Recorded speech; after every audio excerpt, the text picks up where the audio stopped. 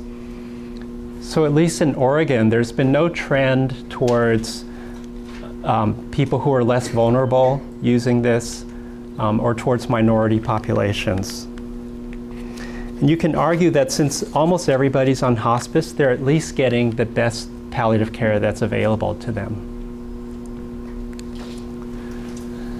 So these are the main reasons that people request a prescription. So the top three are losing autonomy, being less able to engage in enjoyable activities, loss of dignity.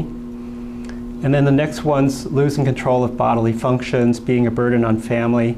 And then I think really interesting, inadequate pain control is pretty far down. So remember Jerry Brown saying he didn't want people to die in excruciating pain. Really the reason people are asking for this is because they want control. They're people who want to have control over the end of their lives. They're afraid of losing dignity.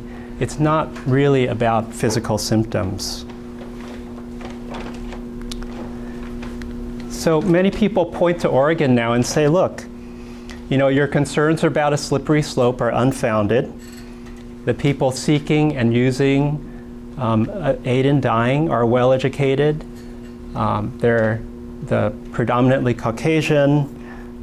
They have terminal illnesses. They're getting good palliative care. So just so you know, there are some criticisms of the Oregon program, but they mainly highlight a small number of cases.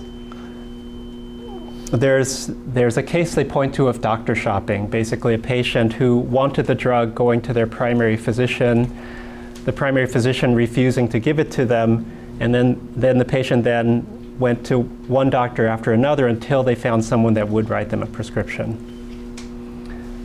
There's another case of an elderly woman where there's question about whether her daughter actually was coercing her to ask for the medication.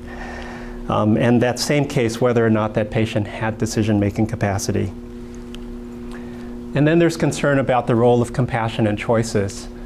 There's a case where the executive director of Compassion and Choices in Oregon actually went to a couple's house because they called and they wanted a prescription for the husband.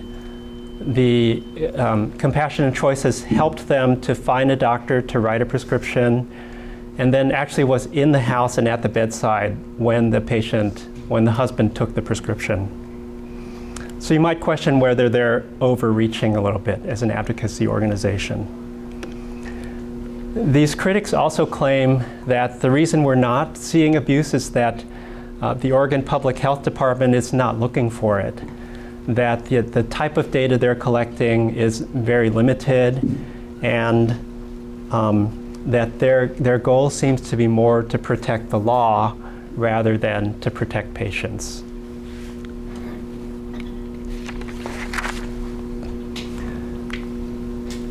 All right, so I'm going to go on and we'll talk now about California, and I'm hoping to leave enough time for a few questions at the end, so I'm going to move through this. The law was passed in October, as we mentioned. It very closely mirrors the Oregon and Washington Death with Dignity Act. I think part of that is because those laws have been really through the ringer legally, so to speak, and so the California law is modeled after that. The law becomes effective 90 days after the end of the special session in which it was passed, and that special session is still in process, and it's not clear when that session will end. So it could continue on for as late as November of this year, which means that the law might not go into effect until next February, or the session could end tomorrow, in which case the law would become effective in April. Unique to this law, it has a sunset clause, which means that after 2026, either it needs to be extended or a new law needs to be passed. The law specifically states that if someone dies under this, it's not considered a suicide or homicide, and that it should have no effect on a patient's health or life insurance. To be eligible for this, an individual has to be an adult resident of California. That means 18 years of age or older. They must have a terminal disease, which is defined as an incurable and irreversible disease that will result in the patient's death within 6 months. They must have decision-making capacity. That means they must currently have decision-making capacity. They can't ask a healthcare agent or a conservator to make the decision for them in the future. They can't include this as part of their advance directive or a post form. And they must have intact judgment. They can't have impaired judgment due to a mental illness, is specifically what the law says. And then they must be both mentally and physically capable of self-administering the drug. So they can have help preparing it, but the actual ingestion of the drug has to be done by the patient themselves. The process for the patient is that the patient must make 2 oral requests, at least 15 days apart, and 1 request in writing. And they must all go to their attending physician.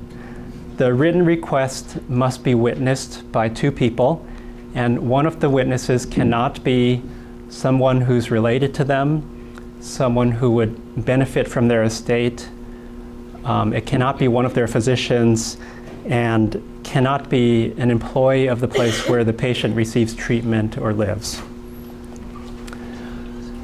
The patient can rescind the request at any time, and the patient's also required to complete what in the law is called the final attestation form, which is a form that they complete within 48 hours of taking the medication. The attending physician has a lot of responsibilities under this law. So this is intentionally a long list, and it continues on the next slide. So the physician has to assess capacity. If they think the patient has a mental illness, they must refer them to a mental health provider. They have to confirm that the patient has a 6-month prognosis, confirm that the request is voluntary, which means they need to speak with the patient in the presence of no one else. Unless the patient needs an interpreter, and then the interpreter can be present.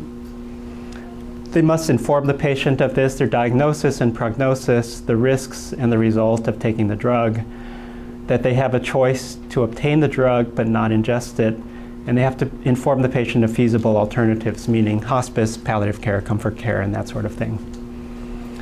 The physician must offer the patient an opportunity to rescind or withdraw the request, and then the attending must refer the patient to a consulting physician, which is defined in the law as a physician who's independent of the attending. And that's not defined any further. The attending has to counsel the patient. That includes counseling them to have another person present when they take the drug, to advise them not to ingest it in a public place. You're to tell them to notify their next of kin, although if they decline to notify the next of kin, that's not a reason for not prescribing. And then to advise them to enroll in hospice. There's a fair amount of documentation that's required. All of the things that I just talked about are supposed to go into the medical record. And then there's a checklist and compliance form that's part of the law that lists, as the law says, each and every requirement that needs to be fulfilled. And then the final attestation form that they get from the patient. The consulting physician has sort of similar requirements to what the attending physician has to do. In addition, there's a special compliance form for the consulting physician. And then if the patient is referred to a mental health professional, either a psychologist or a psychiatrist, the mental health physician has similar requirements as well. So then there are follow-up requirements. So the attending physician, after writing the prescription, is supposed to send the patient's written request and the checklist to the state, as well as the consulting physician's form. And then following the patient's death, they're to notify the public health department. There's a special form for that. And then they put the patient's final attestation form into their medical record. If the patient doesn't take the drug, then there's guidelines on how to dispose of the drug, which basically follow DEA guidelines in the Controlled Substance Act. I didn't see this for California rules, but in Oregon there's some information that the drug can be mixed with coffee grounds or kitty litter and then put in the trash, and it's not supposed to be flushed down the toilet. So what about protections and monitoring? So first of all, participation in this is voluntary, both from an individual standpoint and from an organization or institutional standpoint. So no one, whether physician or nurse or social worker or pharmacist, is required to participate in this. From the standpoint of, say, a hospital or a hospice or nursing home, the healthcare provider, like a hospital, could actually prohibit their employees or anybody who's working, like a contractor working with the hospital, from participating in this, as long as they're under the umbrella of that organization. There's no liability for being present at the time that a patient ingests the drug, no liability for helping to prepare the drug. So if you're a physician or a nurse who is involved in this, you're considered not liable to civil or criminal or professional liability. And then interestingly, there's no liability for refusing to participate. So I think this is to protect institutions and individuals from being sued if they say, no, I'm not going to write a prescription or offer this. The monitoring is very similar to what's in place in Oregon. So all this information is supposed to go to the State Department of Public Health. They're supposed to file a report every year, and they basically provide information similar to what I showed you from Oregon.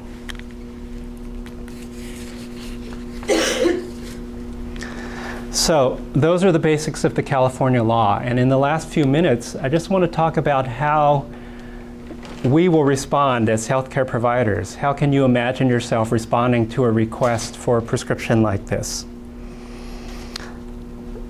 So whether you agree with this process or not, whether you think it's right or not, I think that responding will be really a challenge to who we are as physicians and nurses, chaplains, social workers.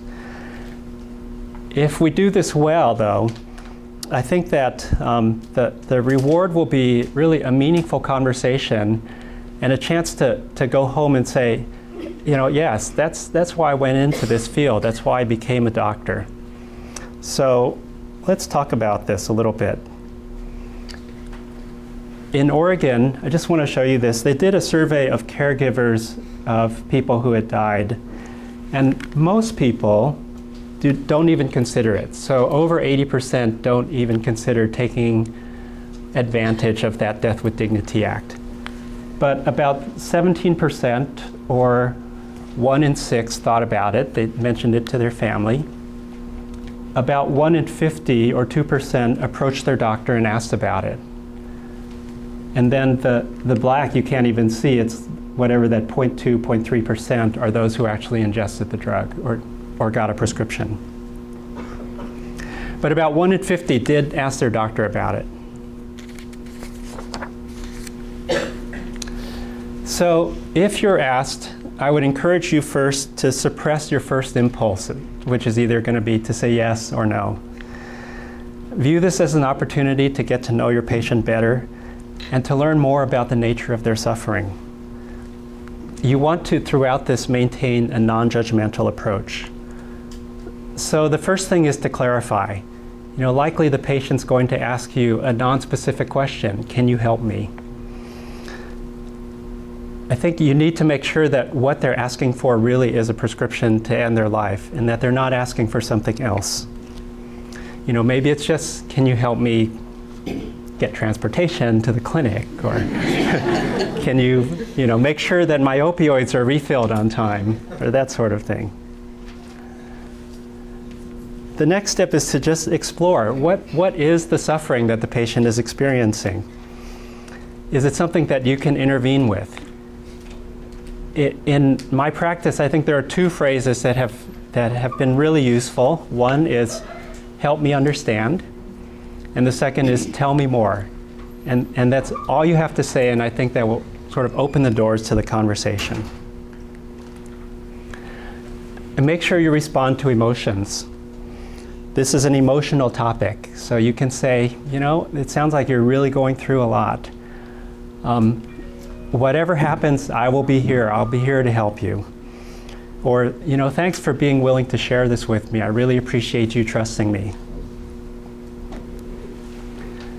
Intensify treatment. So once you do know the source of suffering, that's the time when you say, okay, how can we intervene? How can we make your life better than it is right now?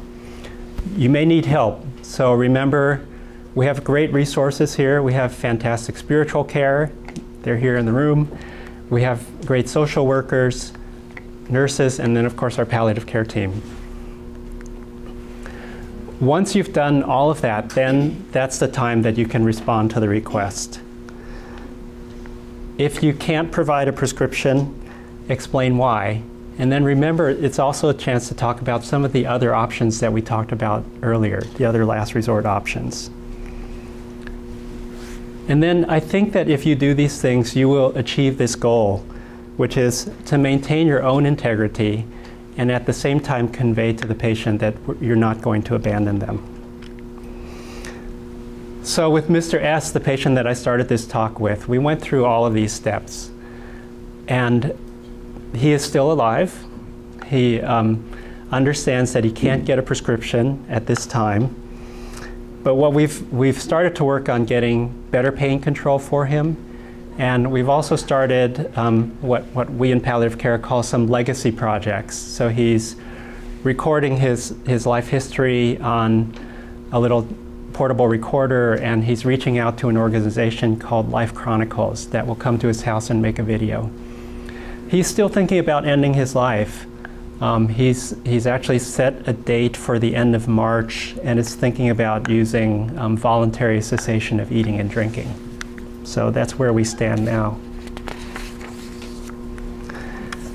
The last thing I would encourage you to do is make sure you spend time taking care of yourself and reflecting on this. What really are your own values? How will you respond emotionally? And then also be open to change. You know, as time goes on, your perspective on this is likely to change, and that's okay. And then I'll close with this thought, and I'll let you read it. But even when patients are asking us for a medication to end their lives, I don't think that they're really seeking a hastened death. Okay, I think they're seeking a better life in whatever time they have left. And if we can address their suffering, I believe that the need for physician aid in dying will be lessened. So, thank you very much. We have a few minutes for questions, and thank you all for coming again.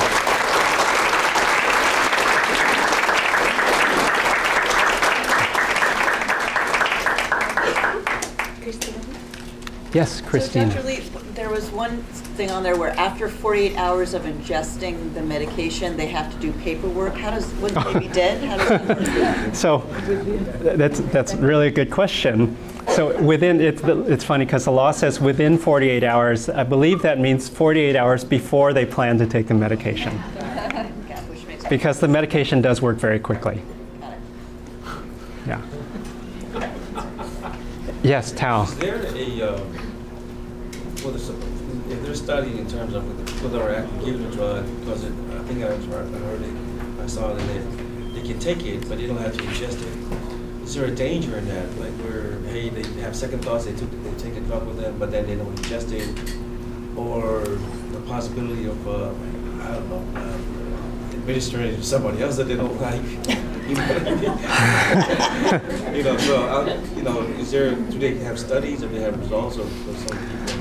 So the data from Oregon so Tao's question is basically what happens after somebody ingests the drug. So Oregon has tracked this, and what they report is that it takes a few minutes after ingesting a drug before a patient becomes unconscious. The range is somewhere between 1 minute to 10 minutes. The time from ingestion to death is also fairly quick. For most people, it's within an hour. But the range is wide. Everybody does die, everybody becomes unconscious, but the range can be up to, I think, 3 or 4 days.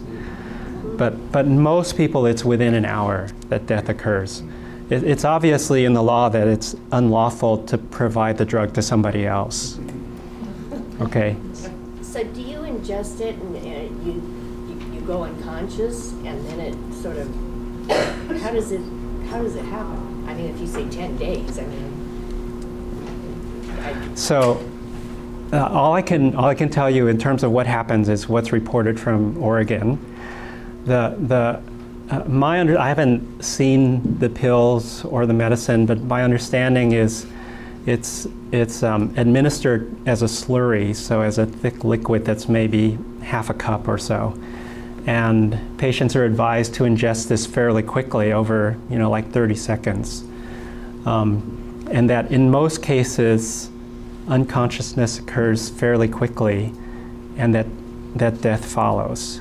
So even if most of these patients are in hospice, so they have a hospice nurse at the bedside who can provide care if death doesn't occur quickly. But if they're unconscious, then they remain unconscious until their heart stops beating. Yeah, Lisa. Has the hospital and the physicians been talking about what the hospital stand is going to be, when this law is enacted? Because I haven't heard of anybody saying anything yet. So the question is, has the hospital talked about what our stance will be? And we've had some preliminary discussions in the bioethics committee, but to my knowledge, hospital administration has not said anything. And I actually think this is going to need to come from the Board of Supervisors in terms of how we as an institution are going to approach this. The other, in Oregon, there basically have been 4 approaches. One is to embrace the law, which means that we would provide like a designated social worker to guide people through the process. We would have a policy allowing our pharmacy to fill the medication, that we would basically, be a provider. The next step down would be to say, well, we're okay with it. We will provide education, we'll provide a referral, but we won't actually, provide drugs from our pharmacy or provide you with help filling out all the forms that are needed. The third level would be sort of to distance ourselves and to say, we know this exists, but we don't really want to help out. If doctors or nurses want to refer people to Compassion and Choices, they can do that. And then the fourth level would be what CHAPCA has called denial, which is to say, you can't talk about it. As far as we're concerned, this law doesn't exist. And I would imagine that maybe Catholic healthcare organizations might approach it that way. I'm not sure. Yeah, Harriet. Yes, so that's my question. I have a patient that I saw yesterday who has end-stage heart failure who said to me, I wish I could move to Oregon so I could take advantage of physician-assisted suicide law there. So do I have an ethical obligation now to inform him about this law that he obviously doesn't know? So if a patient, your question is if a patient says, I would like to obtain a prescription so that I wish I could die, I would like to move to Oregon, I have a terminal illness, do we have an ethical obligation to inform them that this is soon going to be legal in California? Or maybe when it is legal, they don't seem to have an awareness of the law. It could be quite possible for many of our patients who are non-English speaking. I would say legally, and we have county counsel here, but you could correct me if I'm wrong. I would say legally, the law says we do not have an obligation. That ethically, I don't know. I don't know. Anyone have an opinion? This is what we do in ethics committee.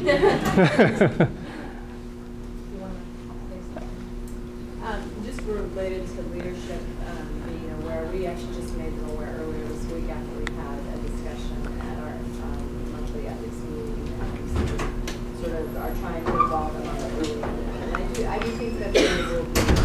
We had a very encouraging early response, so they're gonna wanna know more, everybody's gonna have to get more informed about it, but Did you have that sense as well, Jennifer, just with some of the email responses back that I do think as an institution, we'll probably embrace this.